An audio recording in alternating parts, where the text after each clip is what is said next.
those are my arguments for the need for good writing instruction, right? So who's this program for? I hope that you are writing instructors, writing tutors, or SI leaders. Yes? Tell me what you are. You're writing tutors? And instructors. And instructors. Okay, I know what you do. Supervisor of writing tutors. And okay. No, I'm just going to enjoy the show. Okay. And you do both. Okay. My warning here, I guess, to you is that I always think that you have to take whatever you get at a conference and twist it and wrap it and turn it and repackage it to fit your situation, your campus, your students, your center, whatever it is. And I actually need your help with this because this is something that I have done in my teaching for the last few years, but I have not done it in tutoring because I have 2 jobs on our campus. And so I'm going to implement it in the tutoring center, and I could certainly use some help. So Northwood University, if you brought your map, it's right here. Midland is right here, kind of in the middle of Michigan. And what's unique about us is that it's a private university. We have nothing but BBAs, and we're a small private school.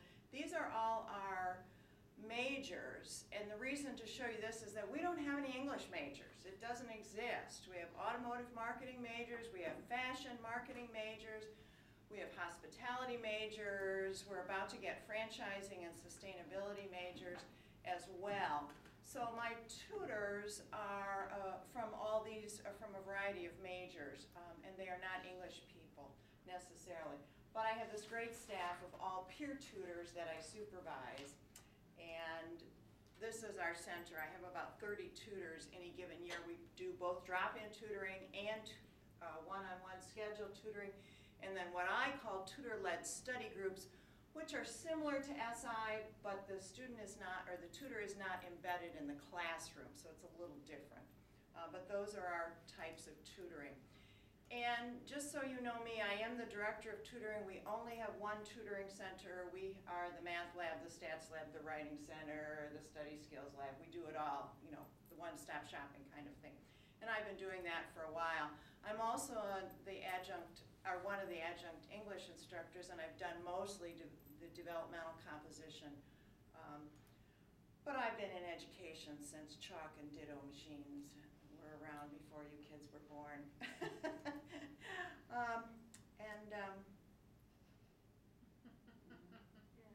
Yeah, I'm not going to take credit for that. I didn't do that. Don't want it.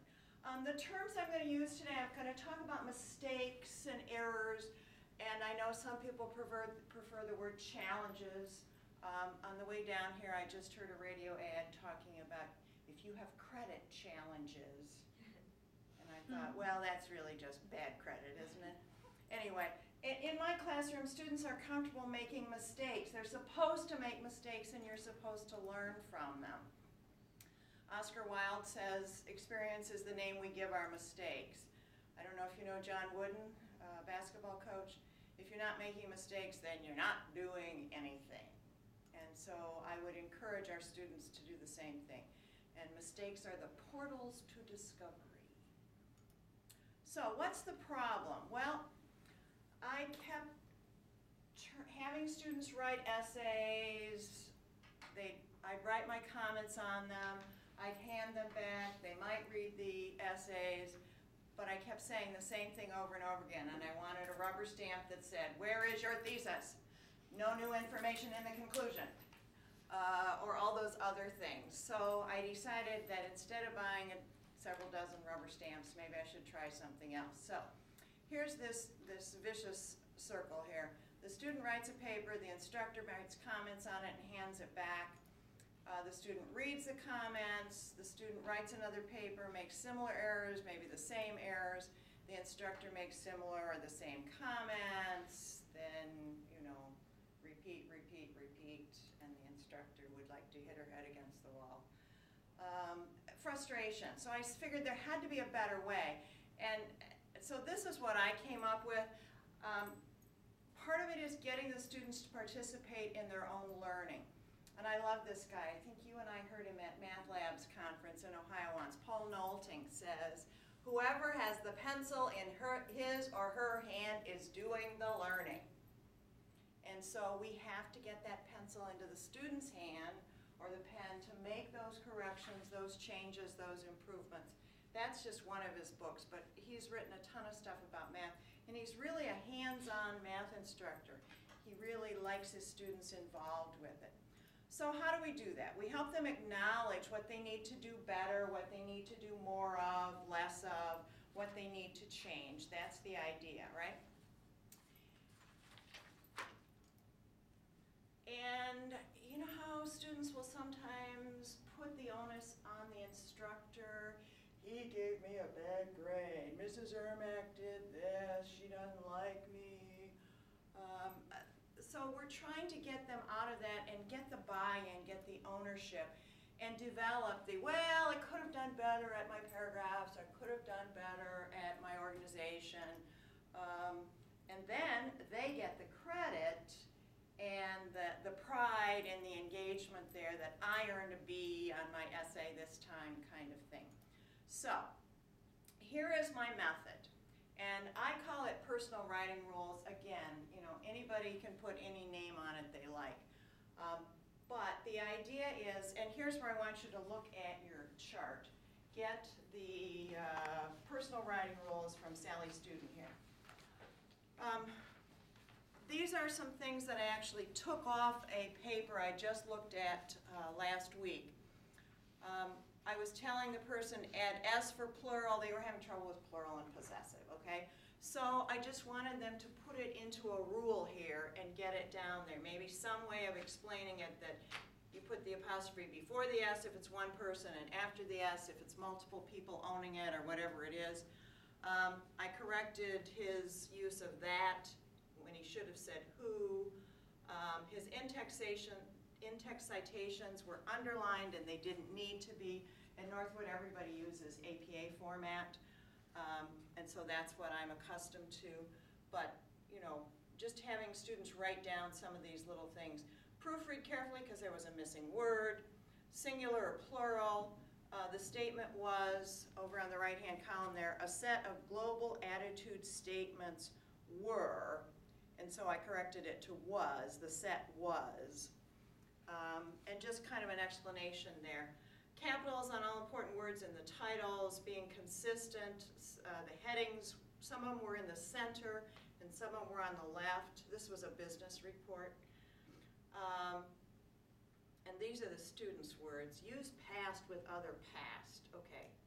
English instructors would say verb tense, verb consistency, something like this, but the students said use past with other past. Well, you know, however they put it in their words is fine. But the idea was that he had used investigates and investigated, and he needed to be consistent with his tense. The reference page was supposed to use hanging and dent and those kinds of things. Up here on the chart, there are some other ones. I couldn't find any actual current charts because I'm not teaching this class this semester, but I know that I have told the students before to divide the essay into paragraphs, and then this is the chance, instead of just saying, yeah, I know I'm supposed to divide it into paragraphs, this is where the student says, you say to the student, okay, so what would your first paragraph be, and where would your second paragraph start, and where would be the beginning of the conclusion, or how many paragraphs are you going to make it into? So they actually have to break it down and do it. If I just write comments on their paper and hand it back, they never have to actually figure that out. They just, and they say they know how to do it, but what they say they know how to do and what they really know how to do are not necessarily the same. Students forget to use titles on their essays. This one particular person was not capitalizing the word God, and he was using it as God, and I forget if it was in a quote or if it was just a reference to God.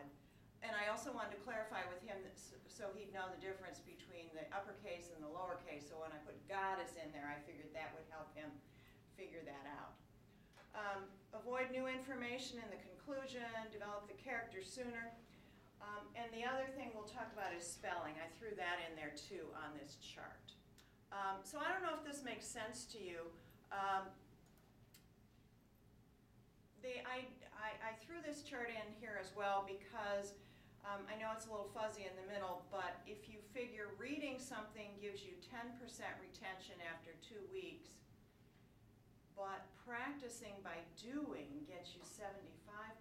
If you get the student to actually practice this and do it, then I think you've raised your odds 65% there from 10 to 75 is my feeling. If we can get them to really appreciate it and do it. So again, the student writes a paper, the instructor writes comments and hands it back, but now the student reads the instructor's comments and records them on the chart. And I have them do this in class. And we need to talk about how we would adapt this for tutoring. The new step 4 is that the student writes another paper, and before he or she hands it in, they pull out their chart. They either keep it on their flash drive or their S drive, their student drive, or on paper, I don't care. And then they make corrections, because the idea here is not to make the same old mistakes, right? And here's where I tell them, I want them to make new mistakes, not the old ones, right? We want them to move on to new challenges, or whatever you want to call them. And so then the instructor makes the comments about the new concerns here, and they result happy student. Okay, so I'm going to give you a chance to do this, but just let's go over some of the details here. In the classroom, in my teaching experience, I have the student make his or her own Excel chart. Our students are all business students, and they need to be really fluent with Excel. It's definitely part of their business life, and they're not always good at using the word wrap or the text wrap, the wrap text box, or expanding the boxes to similar sizes or different sizes, and inserting headers. So I want to make sure they get some practice in doing that. That yes, they take an introduction to Excel class, but this also gives them a chance to practice it.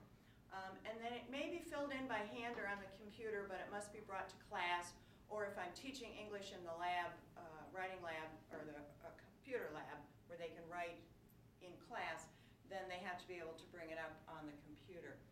I just heard some research that says that the actual physical old-fashioned act of writing by hand helps retention. Have you heard that? That it's part of the mind-body connection that makes it more real. It's also slower, and so it's a slower intake of the information, and it does a better job of processing it. So I think I might encourage students to do that by hand and not always do it on the computer, unless they have physical difficulties writing or horrible handwriting that makes it make more sense to do it by hand. My thought was that for a tutoring or an SI session, that I would have these charts pre-printed in the lab and hand out or have on the shelf for tutors to offer up to be used, and then the tutees could analyze their own writing and use those. Or I also think it might speed up some of our writing sessions if students are making the same mistake again and again, that perhaps we could just mention it the first time it shows up, refer to it in the chart, or put it on the chart, and then refer to it in their writing and have them go back and fix those same things by themselves, okay? So the other thing was the spelling part. I put that down at the bottom. I don't know about your students, but I still have students that can't separate there, and there.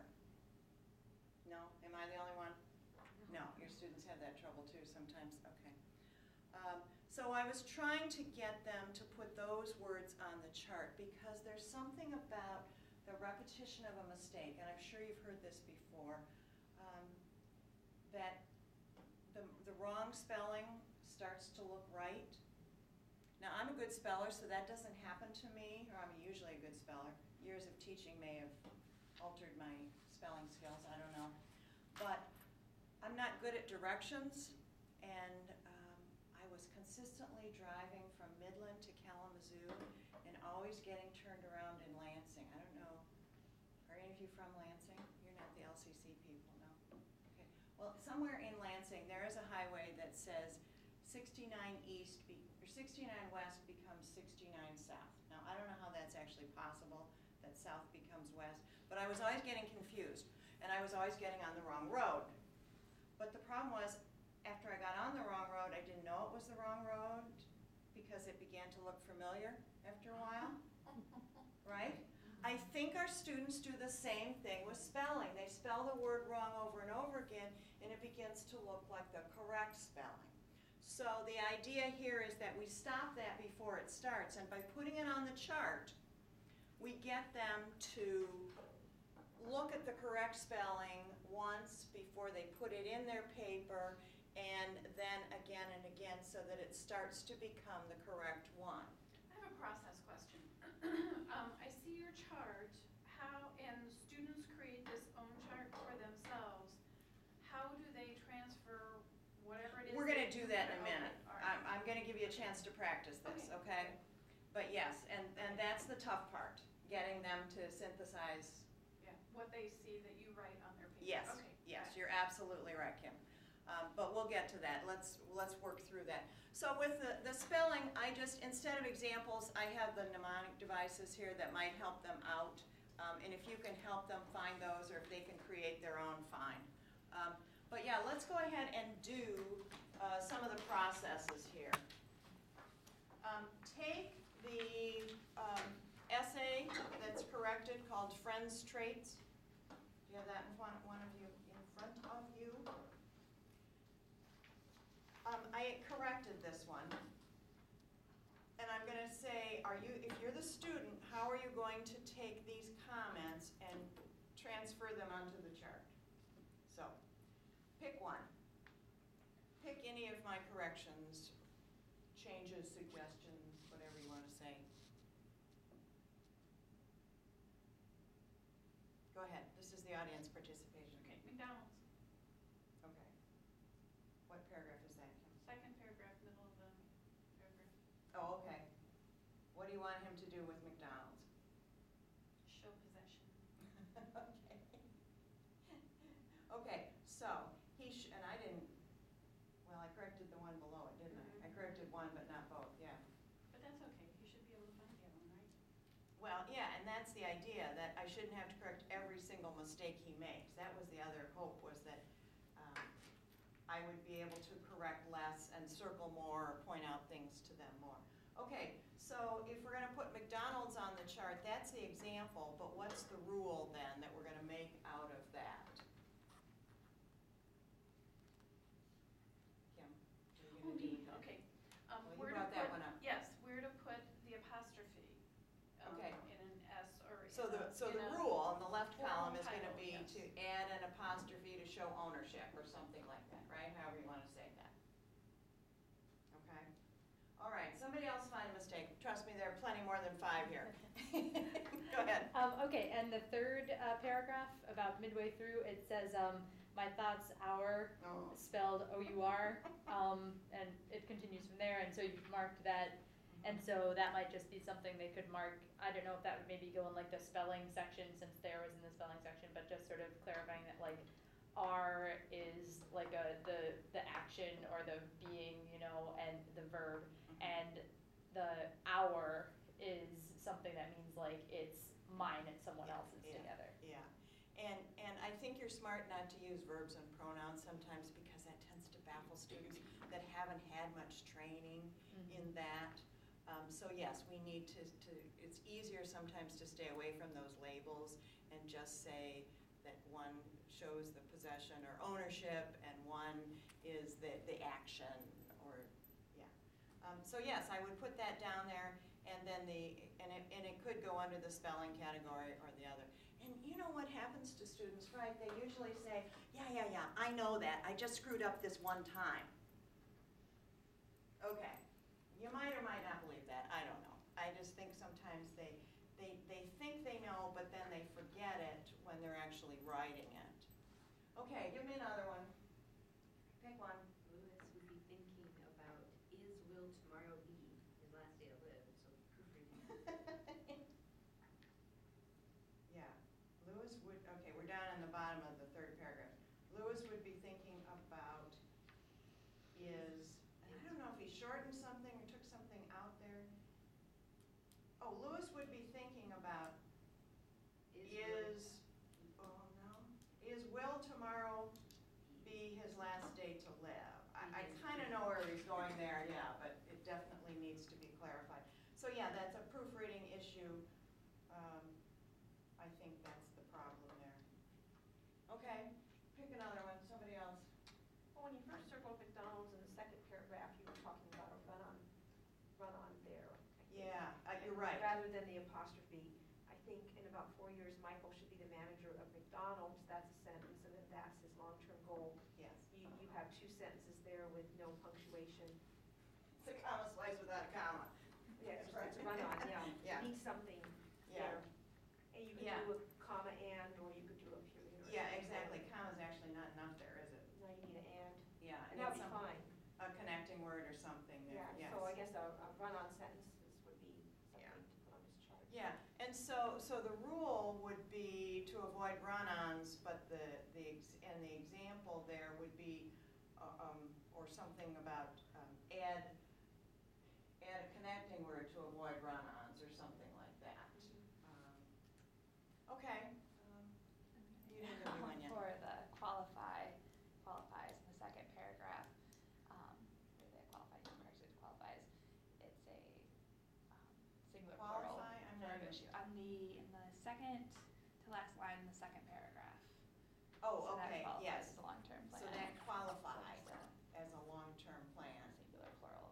Yeah, and I don't know if that's just a cultural misspeech or, yeah, if he's, he just, maybe he put an S on it and spell check corrected it to qualify or Yeah. something crazy like that, yeah.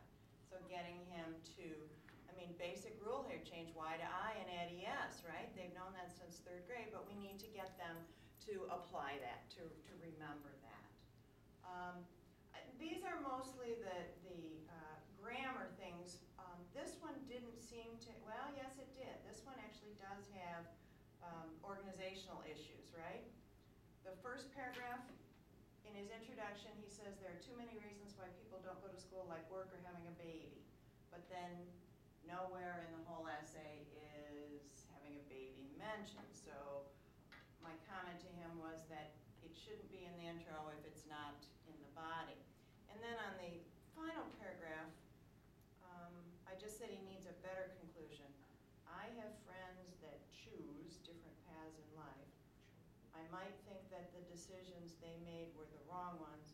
As long as they are happy with the choices they made, then I fully support them. So if you ever find yourself in the counselor's office, don't be afraid. It will all be better when it's over. Is that anything to summarize or conclude what he wrote? Because the topic was something about why doesn't everyone go to college, or what, something about the life plan, I forget.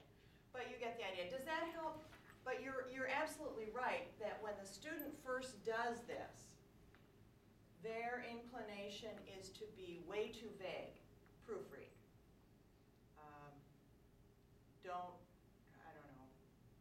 Very vague or very specific. Make sure I use a double S on such and such or something like that. So getting them to make them adaptable rules that are applicable to other things is probably the hardest step on this from the instructor's point of view, I think. Does that make any sense to you? Does this seem doable? The other side is an uncorrected paper. I don't know if you want to play with that one now. How am I doing time-wise? We're here until 2:30, we have Yes. 25 minutes? Okay, go ahead. So, this was for an upper-level English class. The title of the term paper, don't you love that? Yeah, that's my favorite, yeah. Sort of like putting resume on the top of your resume, right? I used to have students that, essay number 1, essay number 2, and that was their title, and like, no, Yeah, not what we were going for there, huh? Okay, so the title, and this is just the first page of it, I only printed out one page. The title of this class is Reality and Illusion, and I think this plays plays a very big part in all 4 of these books. The way the characters have the perception of something going on around them, but in reality, whatever they're seeing or pretending to be is not so. Good. Okay, ran out of breath with that sentence, so there's a clue. Yeah. The first book, A Streetcar Named Desire, had a few reality conflicts with characters. One in particular, Stella's sister Blanche, she seemed to think she was of higher class than the rest of the cast, but later in the book you find out that she is far from that. Blanche battled with an alcohol problem and was sort of a pedophile, not to be confused with a pedophore. No, this person didn't know how to spell pedophile. She lost almost everything she had because she was unable to come to grip with reality and keep on living these lies that she tried to make everyone believe. The problem was that she told these lies so much and so often she began believing them herself, which eventually drove her to insanity. Okay, in our second book, Cat on a Hot Tin Roof, played yet another array of interesting cast members. 2 of these cast members had a reality problem more than the rest, and so on and so on. So I don't know, what do you want to address in that essay? Nothing? It's all good? Oh, no, I've already marked 6 things just as you were reading. Okay, what'd you start with, Kim? Well, in the first sentence, played a big part in all 4 of these books. There's been no mention of 4 books yet, and so I think that introducing the 4 books in the first paragraph might be a good idea. Yeah. I mean, I know that this man assigns, 4 books, and so the classmates and the instructor know which They're 4 assuming, yeah. he's talking about. But yeah, it still might have been a good way to start it off. I certainly And agree. then there's the there and there. In the last sentence of the first paragraph, T-H-E-I-R. Yes. It should be T-H-E-Y. Whatever they're seeing, yes. What else? What else really leaps out at you here? And does this just make you cringe, or? Well, I mean, it's sort of like I can see room for improvement. It's something like that I'm noticing as a trend throughout this writer's piece is that he or she is using a lot of sentences that are either run-ons with the 2 like independent thoughts jammed together, or they are sentences that aren't technically run-ons, but aren't like they don't have punctuation that makes it easy for a reader. No, to and that sort of- one made me run out of breath Yeah. reading it aloud in one breath. Yeah, I think that one you were reading aloud Yeah. wasn't even, I think that was actually a really giant fragment. The way the characters, yes. Well, and even in that sentence, the way the characters, if you took out the way, then Mhm. you'd have a sentence. The characters have the perception of something going Yes. around them, but in reality, whatever they're seeing or pretending. So how are we gonna is not explain so. this and put this on the chart for students? That's the tough part here, right? But if we're going to help them get over this fragment writing, run-on writing, comma slices, whatever they are, then we have to help them see why it's a problem, why it's an issue, and what, and just telling them to pull out the first 2 words solves the problem, but I'm not sure it Right. gets to the root cause, which is what I was hoping to do here. But I'm an idealist trying to get all our students to really become great writers. So yeah, just explaining that, maybe starting with the subject or the person, place, or thing is best here to resolve that. I know sometimes, well, okay. But you get the idea, right? I think, can you see yourself working through this with a student from a tutoring point of view? And how would you do it differently in tutoring? And that's my question to you. How would you do it differently, or how would your tutors do it differently than you would as an instructor? I think the beauty is that you were probably sitting there with them, which is something the instructor doesn't have the luxury of. You don't have one-on-one time with every student on every paper, and the tutor does, right? Well, I'm wondering, as a tutor, if they're not going to put their pen on the student's paper, which is what I also teach, my tutors not to do, don't put your pen on their paper. How, and I'm thinking through this too, how are we going to tell the tutors to find those mistakes and point them And that is a question that I also have. So Well, I have a question that I I have can heard answer. of one center where the director got rid of all the pens. Okay. But still, there has to be a process for a tutor to be finding these mistakes also Yeah. and saying, this is a problem. And sometimes I say, just rewrite the problem sentence on your piece of paper and then point out, Oh, you know, okay. the mistakes using a separate piece of paper and say, this is how it should be. Now, this is how you did it. Do you see the comparison? What did I write differently than you did that makes it a little easier to understand? And then maybe have them do a little critical thinking. Well, I guess you did it this way because, or maybe it was, you know, I don't know. But that is a question that I have. How do we teach the tutors not to write on their papers, but still show them the Well, problems? I always recommend my tutors read the essay aloud to the student. I don't know if some of you do that. The only time that's been an issue, because we have a really public, open tutoring center, the only time it's an issue is when they're reading a personal essay about a really emotional experience, something that's pretty brutal or personal. And then I say to the, then the tutor certainly might not do that. But I know that in my own teaching, when I have read the paper to a student the way he or she wrote it, they have almost leaped across the desk at me and grabbed it and said, I didn't say it like that. I didn't say that. I'm just reading what you wrote. And if you want to change it, then I'm glad you heard it differently. And part of it is that thing that we have that script in our head as writers, and it's hard, that's why it's hard to edit our own work. And students don't always understand that they need to leave it overnight or, look at it with fresh eyes. But I think reading it aloud to the student and then pausing. I just helped a student the other day when all my tutors were busy, and I paused at a point and he said, oh, I need to add something there, don't I? And I think that silence, while I was trying to think how I was going to tell him that he needed to do something, he actually knew it. He knew it. He came up with it. All I had to do was pause at that point. So I think sometimes we are too quick to jump in.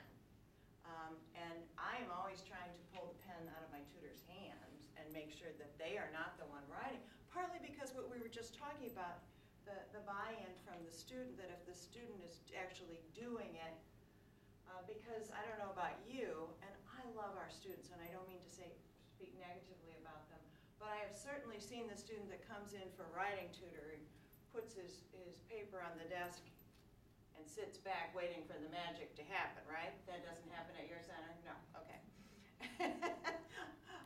So I'm trying to find a way to get the student leaning forward, putting pen to paper, making his or her own corrections and changes.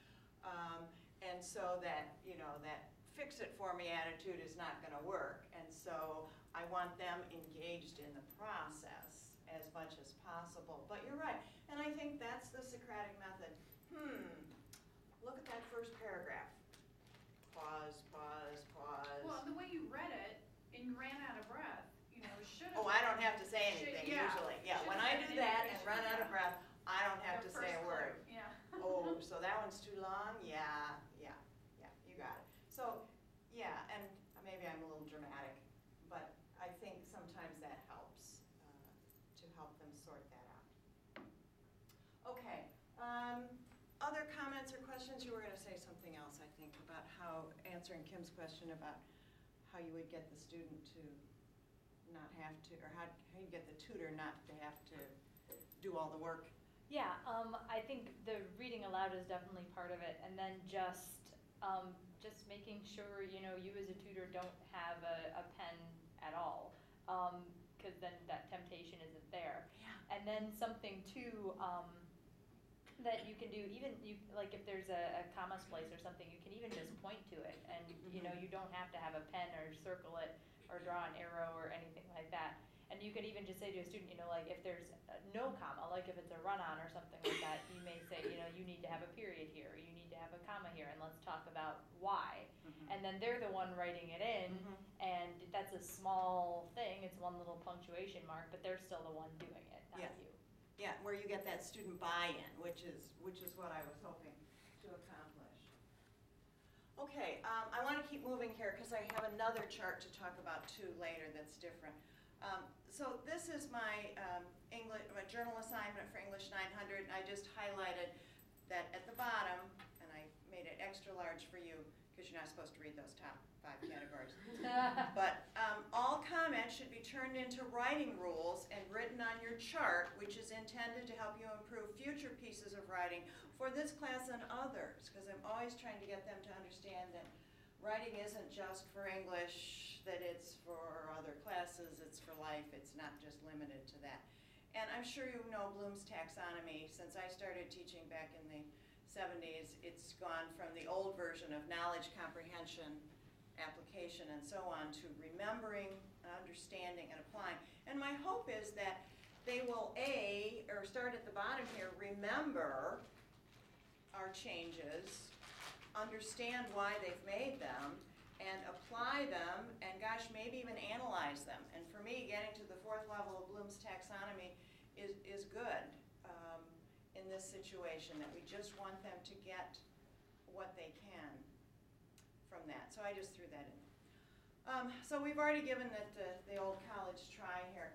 Talk to me about this. Any other things that you think you would do differently, or how you might adapt this to tutoring as opposed to teaching? I've been doing this in my teaching for years, and I don't know why it never occurred to me not to suggest it to my tutors. Well, I think this could be really helpful. I've had students come into the Writing Center before with papers from instructors that have comments on them. Okay. And I was thinking that that would be perfect if there were charts already made up. Yes. Because I've had students that sometimes they can't even read their instructor's handwriting. Yes, So it's just yes. understanding Yes. how to go through.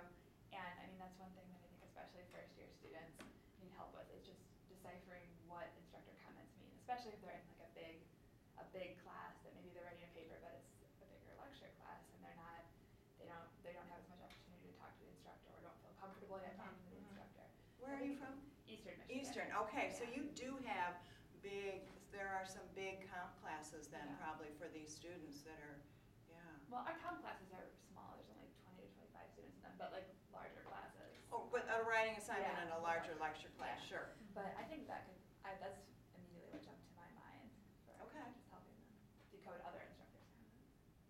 Yeah, I mean, if the student can bring in the last assignment from the instructor, and you could go through that and avoid those challenges for the next time, absolutely. What else? Anybody else before we go on to the next one? Does this make sense at all? I don't know. Okay. So the other one is my vocabulary chart.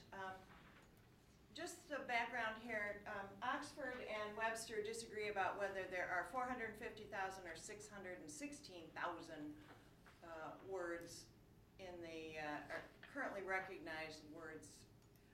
But the average high school student has approximately 10,000 word vocabulary, and the average college graduate has a 20,000 word vocabulary. I don't know about you, but that seems like a huge burden on college instructors to double their vocabulary in 4 or 5 years, right? I worry about that. And as a member of the English department, that concerns me greatly. Like, yikes, we gotta make sure they add 10,000 words to their vocabulary before they walk across the stage. Holy smokes. And the sad part maybe is that each of us are said to use approximately 10% on a weekly basis. I don't know, I just found these numbers, I found varying numbers across different sources, and I'm not sure if this is the greatest source, but the numbers seem to work for me. So the traditional way of teaching vocabulary to our students from elementary through college is to have students define the words ahead of their reading, have them create sentences using the vocabulary from a reading passage, and or give quizzes or tests, and I'm sorry, there's a typo on this, on their definitions. But it doesn't seem to be working. I don't know. I went and found 8th grade vocabulary, and I thought, well, if I could get my freshman writing students, some with underprepared English backgrounds, to master 8th grade vocabulary lists, maybe that would help. But the words that were on that list and the students' engagement with these lists was not very good. So then I went and bought this book, and I actually like the book because they have, I don't know, a couple hundred words and about 5 activities words with each word, so they actually work with them and play with them. And if somebody comes to me and says, Mrs. Ermak, I need to increase my vocabulary, how should I do it? I actually probably would recommend this. But as a classroom assignment for a freshman English class, it just didn't get me much results. Didn't get me many results, I should say. I looked at 100 words every high school graduate should know, and I didn't agree that those were the 100 most important words. Some of them seemed a little obscure to me. Some of them seemed a little odd. I don't know. And again, teaching from lists just bothered me a bit, imposing vocabulary on students. So my idea was that they would come up with their own vocabulary words. And again, this was another Excel document that they were supposed to come up with. They formatted themselves, and it exposed them to new words in their major. So here's the chart, and this is the other one that you have in front of you. So let's just talk about this for a minute. Again, they have to make an Excel chart. I made them put these 6 categories on the top because there was a due date. They were turned in every week. The word, the definition, the sentence where they found it, not their made-up sentence, but the sentence where they found the word, the source of it, and then if there was a date involved, I was trying to get them to cite sources because sometimes they forget to do that. So this is my own personal list. I didn't know the word patois, which is a dialect or rural form of speech, and it was in a book about Native Dancer, the racehorse. He dropped the impeccable English he had learned at St. Paul's and Yale for the rugged patois of the track. I also didn't know the word LIBOR, which is the acronym, London Interbank Offered Rate, and that was from Business Week. I didn't know beard as a verb, meaning to oppose or defy. Professional writers are constantly being bearded by strangers who say they'd like to try a little writing sometime. So you get the idea. My hints down at the bottom are to get the students, showing the students how to insert the grid lines, doing borders, highlighting the word, and doing wrap text feature, underlining the word so I could see, or highlighting the word so I could see it easily, using print preview before they printed it. Otherwise, you know what happens. There was 1 page of content and 25 pages of blank boxes, right? And then they don't always know that Excel doesn't have automatic spell check, that you have to highlight and find the review tab and then click spelling to get through that. So that was just the suggestion. The other side are my my purposes and guidelines. The purposes are to increase each student's vocabulary, and this is what I tell the students. I'm trying to help them, making it valuable and useful without imposing a required list of words to memorize. To encourage students to be alert to new words in their environment and to encourage them to increase their vocabulary on their own. The alert part is the one that was key to me, one of the things that's key to me. Who's gotten a new car recently in this room? Anybody? 2 years ago, 3 years ago? Okay, what'd you get, Sue? Elantra. An Elantra, Yeah. okay, what color? Blue. Okay. After you got that car, have you started seeing a lot of Elantras on the road, Yes. especially blue ones? No. Okay, just the Elantras, really? Okay. But were the Elantras always there? Well, I think this is a special, I know what you're getting at, but well, the year we bought it, they just took off. We couldn't even get it. We had to go to a faraway dealership because they were so popular. Okay. There was these big, articles written about what a fabulous car it was, and they just took off. So in reality, there actually are more Elantras, but I know what you're getting at because there were a few before we bought ours. I got a Nissan almost 2 years ago now. I have never seen so many Nissans on the road in my life since I got that car. Were they there before? Oh yeah, I'm sure they were. But the point is that they're now alert to the word, right? And the research will say that you have to do business with a word about 7 times to make it your own. And so the idea is that once they've alerted themselves to it, that they will keep going. I'm going to go real fast here. But the third purpose is to have students add these to their vocabularies for a lifetime. Okay, so the details aren't important. However many they were due. The hard part is the third check on here, that students, words are worth 1 point.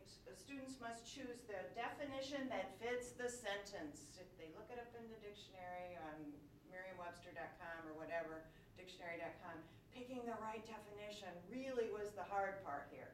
So, you know, I had to work on that as an instructor. And filling out the column correctly, following directions has been a bit of an issue. The words must be new to them. They could be phrases, but not slang. And they can't be random words from a dictionary or the front page of the Wall Street Journal. We have stacks of Wall Street Journal around campus, so that's why I said that. And I wouldn't have put that on the list if it hadn't happened to me, right? The words have to be saved. They present them orally. Again, that's the buy-in. The student has to explain it to his or her peers. And so then there's some, you don't want to look stupid in front of your friends. And they earn extra credit if they actually use the word in an assignment for me.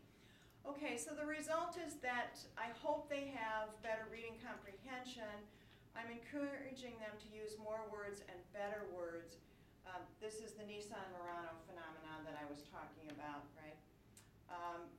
And my success stories are that I have students, I have had students, I had a girl come into my office.